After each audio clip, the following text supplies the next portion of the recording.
Amém. Irmãos, abra sua Bíblia, no livro de 2 Timóteo, capítulo 1, verso 9, por favor. 2 Timóteo, capítulo 1, verso 9.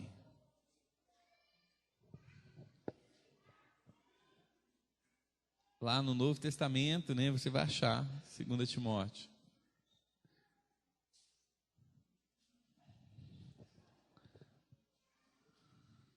Amém?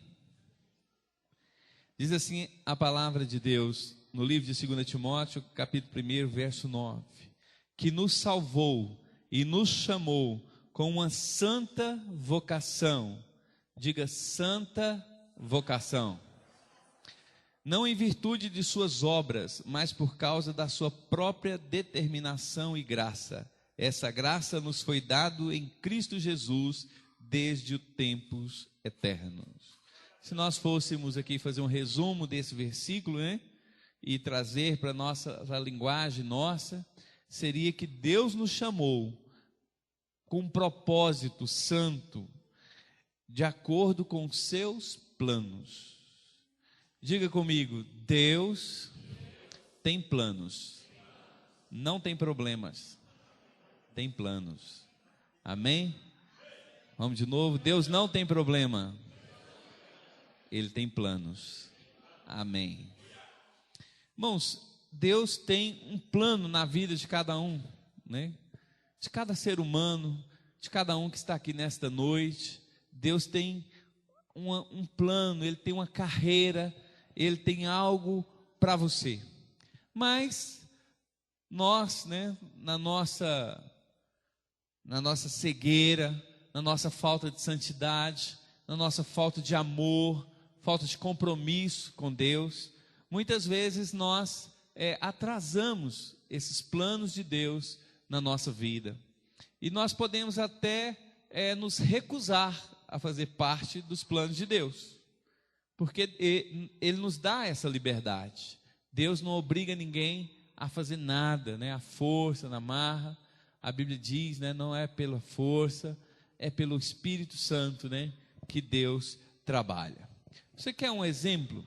Veja bem, se você hoje à noite, ao invés de ter o compromisso de estar aqui na igreja, você tivesse o compromisso de estar em Brasília, falando com Dilma Rousseff, né, a presidente do Brasil.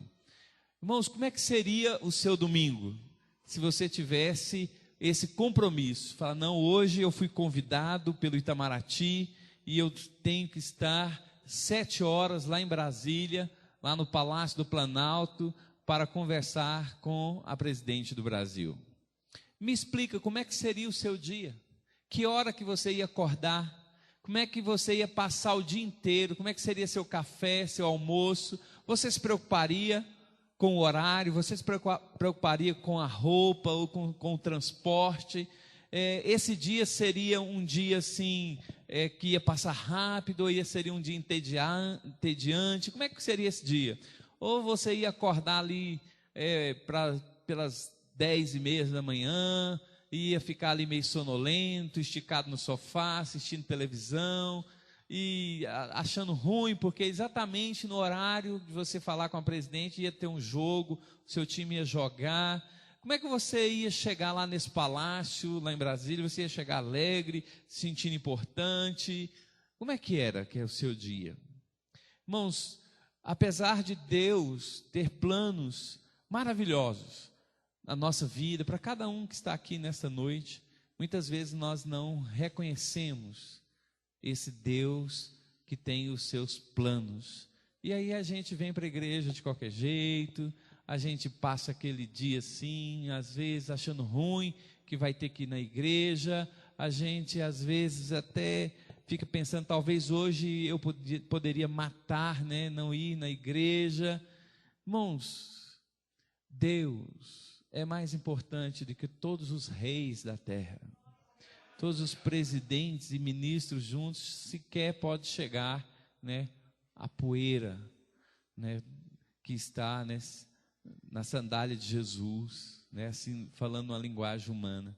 Então nós, com o nosso egoísmo, com a nossa cegueira, com a nossa falta de visão, muitas vezes nós atrapalhamos, né, esses planos de Deus na nossa vida.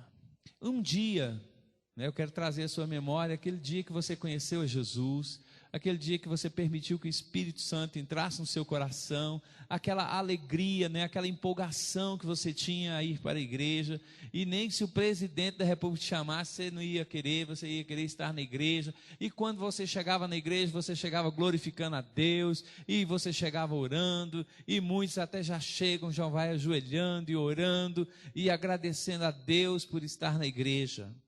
Mas, de uma certa forma, parece que isso vai se esfriando, parece que a igreja passa a não ser tão importante, parece que a igreja já não nos dá tanta alegria, aqueles problemas que nós enfrentávamos quando chegamos na igreja, Deus já resolveu, e então nós achamos que agora não precisamos tanto de Deus assim, e quando nós pensamos assim, nós estamos atrasando os planos de Deus para a nossa vida. Irmão, quando Deus te salvou, quando Ele te livrou do inferno para morar eternamente com Ele, aquilo foi só o começo. Eu tenho falado muito isso aqui, muitas vezes, falado e repetido, que a salvação é apenas uma pequena parte daquilo que Deus tem para você. Além da salvação, Deus tem uma carreira, um propósito na sua vida, um propósito eterno. A sua salvação foi gloriosa, Deus te perdoou os pecados, todos os pecados foram perdoados, Deus esqueceu, a Bíblia diz que nossos pecados foram lançados no mar do esquecimento. Se você for conversar agora com Deus sobre os seus pecados, Ele vai te perguntar, mas que pecado? A Bíblia diz que Deus já se esqueceu dos nossos pecados. Muitas vezes temos dificuldades com isso também. Deus já nos perdoou, mas nós não conseguimos nos perdoar, e o diabo se aproveita disso, e nós vivemos carregando uma culpa que não existe, porque a Bíblia diz que não há condenação alguma para aqueles que estão em Cristo Jesus. Mas nós nos acostumamos com essa bênção, com essa graça, e parece que fica tão sem graça, né? E nós nos esquecemos que Deus tem planos para conosco. Nós fomos chamados a cooperar com Deus, um Deus eterno, Criador do universo. Nós somos chamados para sermos sal da terra, luz do mundo. Nós somos chamados para fazer com que o inferno recue. Nós somos chamados para sermos diferentes. Quantas vezes, qual foi a última vez que alguém perguntou para você, você é crente, não é, meu irmão? E você falou, sim, mas por quê? Ele falou, não, porque eu vejo que você é diferente. Ou as pessoas têm olhado para você e têm falado, Deus me livre de ser crente igual aquele lá.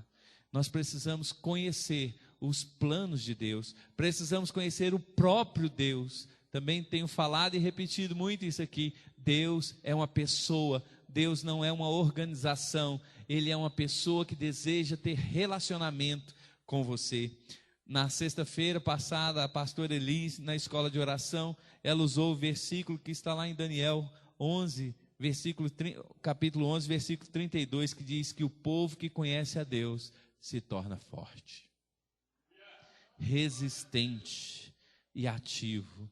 Como é que está a sua vida? Você está ativo? Você está resistente? Você está forte? Ou a vida parece um peso para você? Ou a cada manhã você tem uma dificuldade enorme de viver, de simplesmente viver? Irmãos, a igreja está cheia de pessoas que viver para eles é algo muito difícil. E essas pessoas só vivem dessa forma porque não têm conhecido o Deus dos planos. O Deus que tem planos para a sua vida. Nós sabemos que lá em Hebreus capítulo 12, versículo 1 também está escrito sobre essa carreira. Todos nós temos uma carreira, todos nós temos uma missão, e lá em Hebreus diz que nós devemos correr com perseverança a carreira que nos está proposta. Então, é uma carreira que exige perseverar. E o que é perseverar, irmãos? Perseverar é continuar firme, mesmo no meio das dificuldades, mesmo no meio das guerras, mesmo quando você não está vendo solução alguma, continuar a crer e acreditar que Deus vai agir em seu favor, que Deus tem um plano para a sua vida. Às vezes os problemas parecem insuportáveis. E às vezes nós nos deixamos sermos levados por sentimentos que destroem nossa alma, destroem nossa mente. Nós, filhos de Deus, chamados para uma carreira santa, para algo glorioso com Deus, às vezes nós estamos desanimados. E não estamos só desanimados, estamos em desespero e estamos com depressão. 3D: desanimados, desesperados e deprimidos. Às vezes nós deixamos que esses sentimentos invadam o nosso coração. A Bíblia fala lá em Gênesis da história de Jacó, né, que todos nós conhecemos muito bem. Jacó, ele tinha, né, um interesse muito grande em ficar rico, em ter poder, e ele sabia que ele precisava da bênção do pai dele para ter esse poder, essa bênção. E ele chegou a negociar com seu irmão o direito de primogenitura, né? Todos nós conhecemos que ele comprou do seu irmão o direito de ser o primogênito, né? Com um prato de sopa, um prato de lentilha, um guisado, diz a Bíblia. E depois ele enganou o próprio pai. E aquilo trouxe uma situação de aflição na vida de Jacó. E então ele fugiu. Ele fugiu do seu irmão que queria matá-lo por conta de todo o engano, de toda a desonestidade dele. E a Bíblia diz que ele, na sua fuga, ele dormiu em um lugar, ele colocou uma pedra por travesseiro, e ali ele dormiu, e ele teve uma visão à noite de uma escada que ligava a terra aos céus, e os anjos subiam e desciam por ela. E a Bíblia também diz que no outro dia de manhã, ele ungiu aquela pedra, e ele batizou aquele lugar de Betel. Na verdade, em hebraico é El-Bet, que significa casa de Deus. E a Bíblia nos relata que ele foi para a casa do seu tio, e o tio dele era pior do que ele, e enganou ele 10 vezes, passou ele para trás 10 vezes, mudou o salário dele 10 vezes. Ele teve problema com as esposas, ele teve problema de toda sorte, mas Deus fez com que ele prosperasse, e ele adquiriu um grande rebanho. Deus transferiu a riqueza do tio dele para ele, e ele volta então com muitos filhos, com as esposas, filhos, com escravos, com servos, e grande quantidade de animais, rebanhos. E a Bíblia diz que quando ele estava chegando ali, ele tinha que atravessar um vale, o vale de Jaboque, e ali ele teve um encontro com Deus. Ele teve um encontro com Deus. Ali Deus mudou a vida de Jacó, mudou o nome de Jacó e mudou o jeito dele andar. Mas não é sobre isso que eu quero falar, porque nós todos já falamos sobre isso. Mas aí Jacó volta lá na casa de Deus, onde ele tinha ungido e dado o nome de Betel. E ele agora, ele dá outro nome, El-Bet-El. Se você olhar lá na sua Bíblia, você vai ver. Quando ele foi, ele dá o nome de Betel. Quando ele volta, ele dá o nome de El-Bet-El, que significa o Deus da casa de Deus.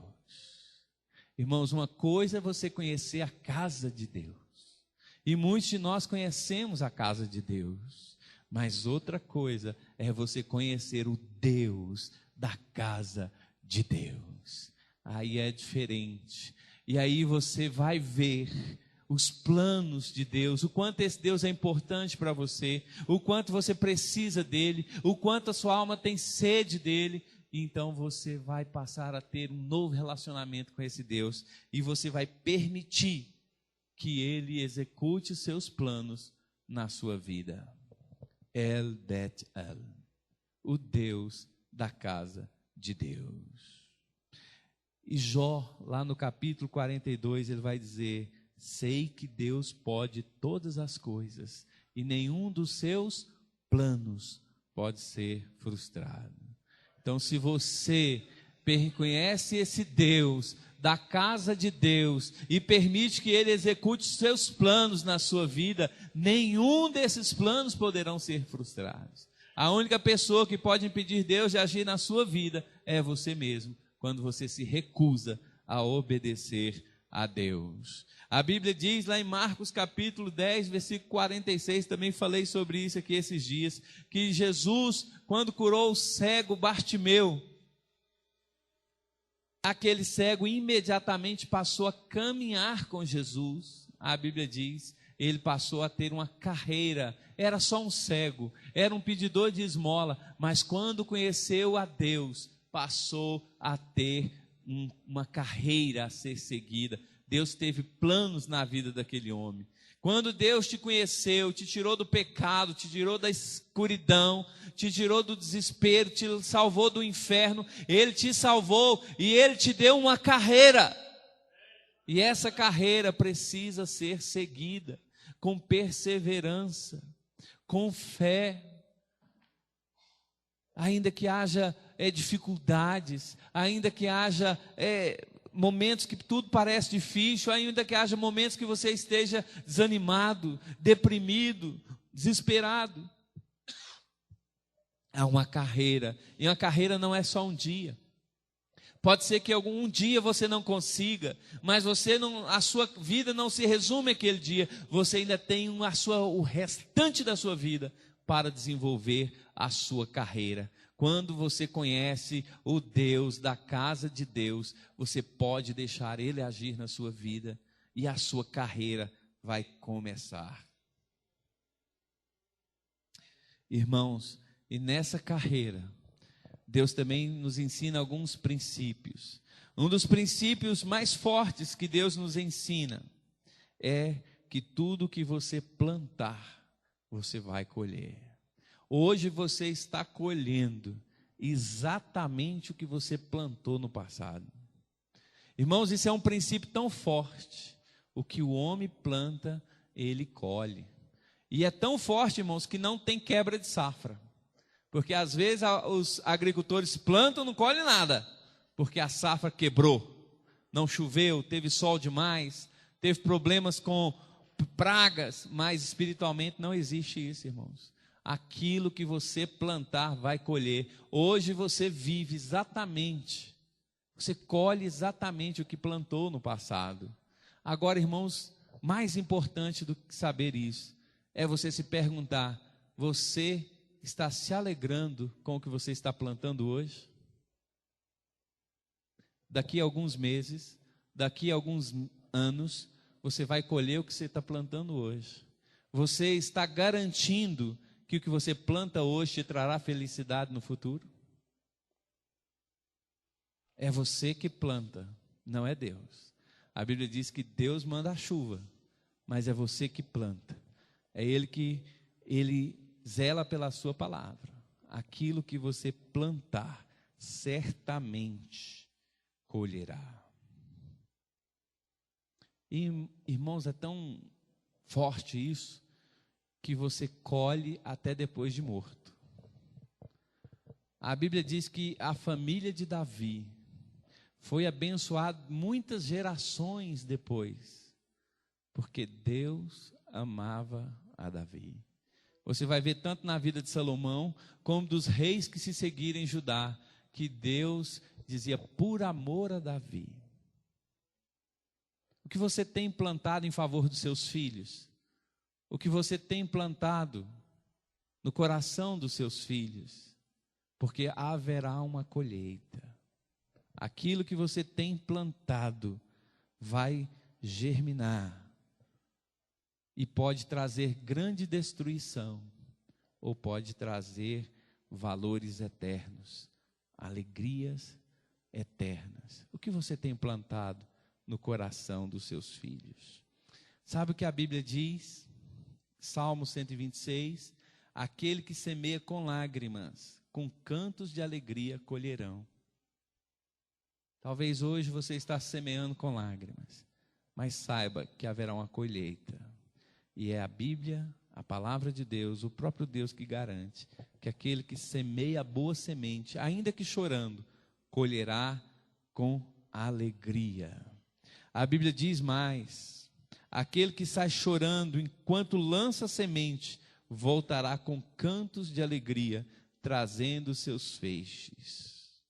Irmãos, uma vida profana, sem temor de Deus, sem compromisso com Deus, um linguajar imoral, vai produzir uma colheita de dor e sofrimento. Por que o senhor está falando isso, pastor? Porque há muitos pais, crentes, que têm um linguajar profano, que fala palavrões dentro de casa, que não tem o temor de Deus, não tem o temor de Deus, não tem compromisso com Deus. Aí depois eles querem que os filhos sejam santos. Irmãos, Deus não trabalha com mágica, Deus trabalha com princípio.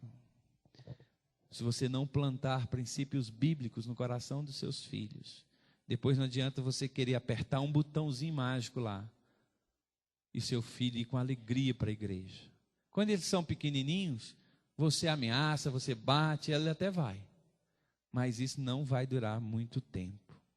A Bíblia diz lá em Gálatas 6:7, não se deixe enganar, de Deus não se zomba, pois o que a pessoa semear, isso também colherá. Deus não vai quebrar essa lei. Sabe por quê? Porque foi Ele que criou essa lei. Ele não vai quebrar a lei que Ele mesmo fez, só para que um filho irresponsável deixe de colher o que plantou. Isso seria zombar de Deus. E a Bíblia continua dizendo, lembre-se, aquele que semeia pouco, também colherá pouco. Quem semeia pouco, também colherá pouco. Isso, irmãos, eu sei que todo mundo pensou no dízimo e na oferta, mas isso não vale só para o dízimo e para a oferta, não. Isso vale para tudo. Você já reparou que aquelas pessoas que vivem dando presentes, ganham muitos presentes? Tem gente que quando faz aniversário, nem a mãe dele lembra. Mas tem gente que quando faz aniversário, não tem sossego, né? É 3 dias antes e 3 dias depois recebendo presentes. Ah, mas o pessoal é que fica lá puxando o saco daquela pessoa. Não. Quem semeia pouco, pouco colherá. Comece a dar presente. Comece a abençoar a vida de outras pessoas. Tem pessoas, irmãos, crentes, eu estou falando de crente, ele está sempre pronto a receber, e ele acha que as pessoas têm que dar para ele mesmo, que as pessoas têm que abençoar ele mesmo, que a igreja tem que abençoar, mas quando é para ele abençoar, aí ele tem uma dificuldade enorme. Aí parece, né, como diz lá fora, tem escorpião no bolso, tem uma cascavel na carteira, mas irmãos, isso vem de Satanás.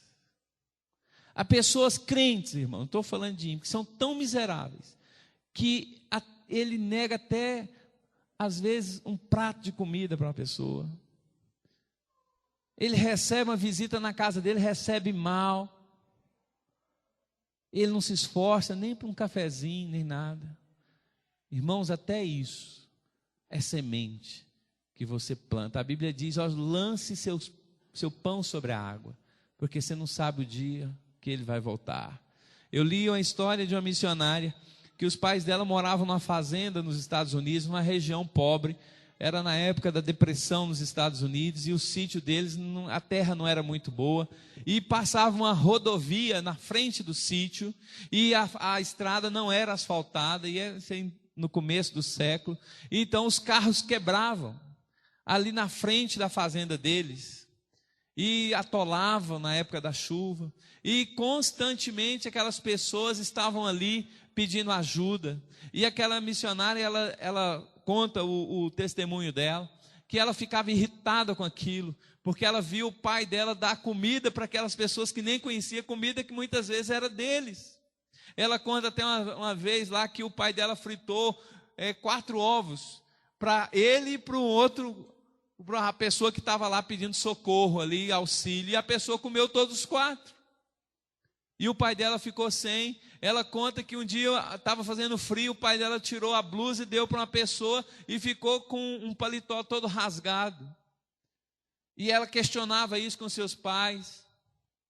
E os seus pais sempre mostravam os princípios bíblicos, aquilo que você planta, você vai colher. E ela não entendia porque eles eram pobres, aquele pequeno sítio não dava nem para eles. E eles sempre dando coisas para as pessoas. Até que um dia apareceu uma família que tinha um rapazinho. E essa família tomou conta, era grande a família, eles tiveram que sair das camas. E a mãe dela passou a noite numa cadeira de balanço para dar o quarto para aquelas pessoas que eles nem conheciam, dormir ali. E ela ficou irada com aquilo. E eles fizeram amizade com aquela família sempre mantendo contato e sempre visitando. E aquele rapazinho veio a ser o esposo dela. Uma bênção na vida dela. Então, o que você plantar, a Bíblia diz, lembre-se, aquele que semeia pouco também colherá pouco, e aquele que semeia com fartura também colherá com fartura. Cada um de nós, conforme determinou em seu coração, não com pesar ou por obrigação, pois Deus ama quem dá com alegria. Deus ama quem dá com alegria. E Deus é poderoso para fazer que lhe seja acrescentada toda a graça, para que em todas as coisas, em todo o tempo, tendo tudo o que é necessário, vos transborde em todas as boas obras, como está escrito. Distribuiu, deu seus bens aos necessitados, e a sua justiça dura para sempre. Aquele que supre a semente ao que semeia e pão ao que come, também lhe suprirá e multiplicará a semente, e fará crescer o fruto da sua justiça. Vocês serão enriquecidos de toda forma, para que possam ser generosos em qualquer ocasião, por nosso intermédio. A sua generosidade resulta em ação de graças a Deus. Sabe o que a Bíblia está dizendo aqui, irmãos? E quando você se dispõe a plantar, você vai ser enriquecido e vai abençoar outras pessoas. E essas outras pessoas abençoadas vão glorificar a Deus. Então você é abençoado materialmente e Deus é glorificado espiritualmente. Mas se você se recusa a plantar, ou se você planta semente ruim, porque, irmão, já teve doação que chegou aqui na nossa igreja que era melhor jogar no lixo. Não pagou a gasolina de ir buscar.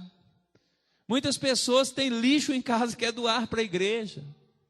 Eu já fui buscar muito, irmão. Até eu perder a paciência com isso e Deus trazer uma revelação. Não faça isso mais. Quantas e quantas vezes as pessoas doando lixo para a igreja. Aquilo que planta lixo, irmão, vai colher lixo. Quantas vezes as pessoas ligam para a igreja, tem uma doação aqui, porque ela quer desentulhar a casa dela. Eu mesmo já fui chamado uma vez numa confecção, porque disse que tinha muito pano para doar para a igreja. E eu cheguei lá, era um pano colado com papel. Deu um trabalho para carregar aquilo, porque ficava no andar superior. Deu um trabalho para transportar aquilo. Quando chegou no lugar de vender, deu R$ 7,80. Então isso é lixo, irmãos. Pessoas plantando lixo. Eu vi de um pastor uma vez que estava precisando de um piano e recebeu uma ligação de uma senhora que tinha um piano para doar para a igreja. E o pastor falou, é Deus falando. E chegou na casa da mulher, a mulher tinha um piano de cauda, vale não sei quantos mil um negócio daquele. É lindo, é maravilhoso, todo mundo quer ter um piano de cauda. E o pastor, mais os diáconos já foram grudando naquele piano. Ela falou, opa, não é esse não, pastor. É aquele que está lá no quarto. Aí o pastor foi lá no quarto, viu um negócio lá bichado, cheio de cupim. Não tinha nem jeito de carregar aquilo, falou, isso também não levo não. E foi embora. Irmãos, o nosso Deus não é Deus que precisa de lixo. O nosso Deus é dono de todo ouro e prata que existe, Criador dos céus e da terra. E Ele nos ensina isso, o que plantarmos, colheremos. E ao plantarmos, nós seremos abençoados. E a nossa bênção resultará em riqueza e resultará em louvores a Deus. Você fala, pastor, eu entendi tudo isso. Mas parece que a minha vida não vai, as coisas não acontecem, lá em casa não está dando certo, e no meu emprego também não, e na escola não, e meus filhos não, e meu casamento não, e tudo está ruim, pastor. que acontece, irmãos, quando na vida do crente nada rompe? Quando você está com a vida travada, e as bênçãos não chegam, e nada acontece, tenha certeza, irmão, o diabo está entrincheirado na sua vida. O diabo entrou, ocupou posição e fez fortaleza, e não sairá de lá sem guerra. O diabo está entrincheirado na nossa vida. Olha só o que a Bíblia diz em Efésios 6, a partir do verso 11. Vista toda a armadura de Deus, para podermos ficar firmes contra as ciladas do diabo. Diga, ficar firme. Pois a nossa luta não é contra seres humanos, mas contra os poderosos e autoridades, contra dominadores deste mundo de trevas, com forças espirituais do mal nas regiões celestiais. Por isso, vista toda a armadura de Deus, para que possa resistir. Diga, resistir. Ficar firme. Resistir. Olha só o que a Bíblia diz, continuando. Nos dias maus, permanecer inabaláveis. A Bíblia não diz que você não terá um dia mau, mas diz que quando vier o dia mau, você tem que resistir, ficar firme e ser inabalável. Aí você vai desentrincheirar o diabo da sua vida. Você vai tirar as fortalezas que Satanás criou na sua vida. Você quer um exemplo bem prático disso? Aquele pecado que você não consegue vencer, aquele pecado que sempre volta, você chora, você se arrepende, você diz nunca mais vou fazer, mas direto está fazendo, direto está voltando, é como o cachorro que volta ao vômito. É uma fortaleza de Satanás. O inimigo precisa ser desentrincheirado. Aquelas pessoas que nunca conseguem pagar suas contas e estão sempre endividados, nunca dá, o salário não dá, a vida não vai, não para no emprego, sempre está doente. Fortalezas de Satanás. Satanás precisa ser desentrincheirado. Ele tem que sair da sua vida. E por que isso acontece, pastor? A Bíblia diz que é um espírito do mundo. Paulo vai dizer, nós não recebemos o espírito do mundo, recebemos o Espírito Santo. O que é ter o espírito do mundo? É quando você está em paz com o mundo, quando você está conformado com o mundo. Domingo você está na igreja e está ouvindo o pastor pregar, mas na segunda-feira você está aprontando, na segunda-feira você é desonesto, na segunda-feira você é tal qual o mundo é, não há diferença entre você e o mundo, então você está agindo sobre a influência do espírito do mundo. Por isso que Satanás não sai da sua vida. Você está em paz com o mundo. E a Bíblia diz que aquele que está em paz com o mundo está em guerra com Deus. Outra coisa, é aquele que está à vontade. É o crente que foi salvo. Ele não quer saber dessa carreira, ele não quer saber de crescer em Deus, ele não quer saber de ter mais de Deus, ele não quer saber de ter mais do Espírito Santo, ele não está interessado em revelação, ele não está interessado em receber de Deus revelação bíblica, os mistérios da Bíblia, ele não está interessado numa vida espiritual frutífera, então ele está salvo e sossegado. Sossegado, não estou fazendo mal para ninguém, pastor, estou quietinho aqui no meu lugar. É verdade? Mas olha o que a Bíblia diz em Amós capítulo 6. Ai de vós que vive tranquilos em Sião e que se sente seguros no monte de Samaria. Vocês, homens notáveis, os primeiros entre da nação, os quais o povo de Israel recorre. Ai daqueles que estão sossegados. Ai daqueles que não querem lutar com o mundo. Ai daqueles que não querem guerra espiritual na vida dele. Ai daqueles que não querem mudar nada na vida dele. Ai daqueles que estão satisfeitos do jeito que estão. A Bíblia diz, ai daqueles que estão satisfeitos com a vida que têm. Você foi chamado para ter uma carreira, você foi chamado para ter sede de Deus, você foi chamado para viver uma vida de santidade, e você não pode estar satisfeito com o que com o ponto que você está. Se você está bem, amanhã você tem que estar melhor em Deus. Se você hoje conhece Deus, amanhã você tem que conhecer mais. Se hoje aconteceu um milagre na sua vida, amanhã tem que acontecer mais. Porque às vezes o próprio diabo cria uma situação de conforto. Uma das piores coisas na vida do crente é a zona de conforto. Quando o crente está confortável, irmão, a igreja para. É por isso que Deus de vez em quando manda uma perseguição sobre a igreja. Todas as vezes que a igreja é perseguida, ela cresce. Não fique sentado, sossegado e satisfeito, porque isso trará fortalezas de Satanás na sua vida. E última coisa, terceira coisa que deixa Satanás entrar na sua vida e criar fortaleza: falta de visão. A Bíblia diz que fé é crer naquilo que não está vendo. E tem muita gente, porque não está vendo a vitória lá na frente, ele simplesmente desanima. Isso é falta de visão espiritual. Então o espírito do mundo, estar satisfeito com o mundo e falta de visão do mundo espiritual, faz com que o crente seja derrotado. Hoje na sala de batismo nós estudamos sobre Davi. E Davi, ele não estava satisfeito em ser pastor de ovelhas. Ele não estava satisfeito em apenas ser um adorador. Ele não estava satisfeito em apenas estar ungido. Ele queria mais de Deus. E a Bíblia diz lá em 1 Samuel capítulo 17: Davi, porém, disse ao filisteu: você vem contra mim com espada e com lança, com dardos, mas eu vou contra você em nome do Senhor. O que Davi fez, irmãos? Davi fez uma declaração que ele estava em guerra no nome de Deus.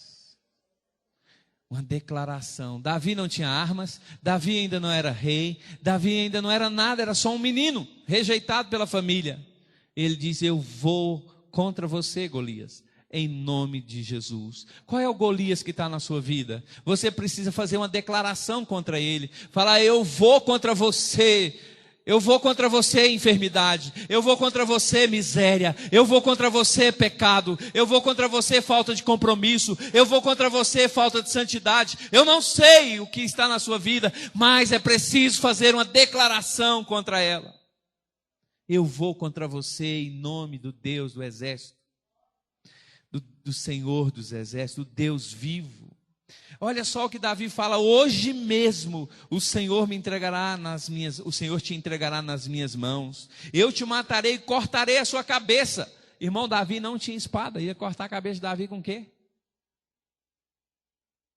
Fé, irmãos. Então às vezes você fala: eu até poderia fazer essa declaração, pastor, mas eu não tenho espada. Você não precisa da espada, você precisa da fé.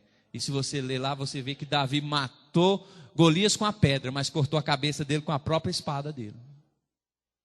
Ainda que você não tenha espada, Deus te dará condições de cortar a cabeça do demônio que está entrincheirado na sua vida, do demônio que está entre você e Deus, do demônio que está na sua frente. Hoje mesmo te darei os cadáveres dos filisteus, as aves do céu e os animais selvagens, e toda a terra saberá que há um Deus em Israel. A sua vida está tendo essa mensagem? Quando as pessoas lá fora olham para você e falam: tem um Deus naquela igreja? Ou as pessoas estão olhando para você e falam: não sei o que aquele cara vai fazer na igreja, que a vida dele é só é só prejuízo, é só para trás. Ou a sua vida tem glorificado ao Deus Todo-Poderoso? E Davi continua: todos que estão aqui saberão que não é por espada ou por lança que o Senhor concede vitória. Olha só, irmão, a declaração de Davi: pois a batalha é do Senhor e Ele entregará todos vocês em nossas mãos. A batalha é de Deus. Você só precisa estar disposto a percorrer. Você só precisa estar disposto a lutar. Você só precisa estar disposto a deixar Deus agir na sua vida. E a Bíblia diz que quando Golias, um homem de 2,90 metros de altura, carregando um escudo, carregando uma lança, só a lança dele pesava 7,5 kg. A armadura de Golias pesava 60 quilos, era capaz que Davi não pesava 60 quilos. A Bíblia diz que quando Golias correu para cima de Davi, Davi correu para cima de Golias. Você tinha coragem, irmãos? Um homem de 2,90 metros com a lança na mão, escudo, armadura de bronze, correndo para cima de você, você corria para ele ou corria para ele? Isso é fé. Isso é coragem. O crente tem que ter coragem de correr a carreira que Deus propôs na vida dele. E o crente tem que ter fé que o gigante vai cair. Mas nós levamos uma vida medíocre, nós levamos uma vida de derrota, porque nós não temos fé, não temos coragem, nós estamos em paz com o mundo, o espírito do mundo está agindo na nossa vida, nós estamos sossegados, nós não queremos dificuldade, não queremos mudança, nós não temos visão espiritual nenhuma, nós não estamos dispostos a deixar Deus agir na nossa vida, nós não queremos plantar, nós queremos conforto. Mas, irmãos, não está escrito isso na Bíblia, que o conforto está nos prometido, é uma promessa de Deus que você vai viver confortavelmente. A Bíblia diz que você vai viver em guerra e terá paz e vitória em meio à guerra. Por isso, vamos percorrer a carreira que nos está proposta com perseverança, porque Deus tem planos na vida de cada um. Mas se você nem se desperta para isso, se você está dormindo para isso, Deus vai trazer uma tempestade na sua vida para te acordar. E não é porque Deus quer te ver em apuros, não. É porque Deus quer te ver crescendo. Agora você não precisa passar por essa tempestade, irmãos. Você pode se render a Deus, sendo sábio. Porque na Bíblia está cheio de homens e mulheres que passaram por grandes tempestades para crescer. Mas na Bíblia também tem homens, como Daniel, que obedeciam a Deus de tal forma que não precisavam passar por nenhum tipo de tempestade. Eles eram abençoados pela vida diária deles, pelo modelo como eles viviam. Viviam de tal forma, em consonância com Deus, que viviam em paz. Israel foi derrotado e levado para o cativeiro. Daniel foi junto. Os outros foram para trabalho forçados, foram quebrar pedra, fazer tijolo, abrir estrada, construir cidades para o rei. Daniel foi para o palácio. E no palácio se transformou em governador. Os irmãos estão entendendo? Há uma carreira para você. E Deus está interessadíssimo que você se desperte para essa carreira. Amém? Vamos ficar em pé. Que Deus coloque essa mensagem em nosso coração.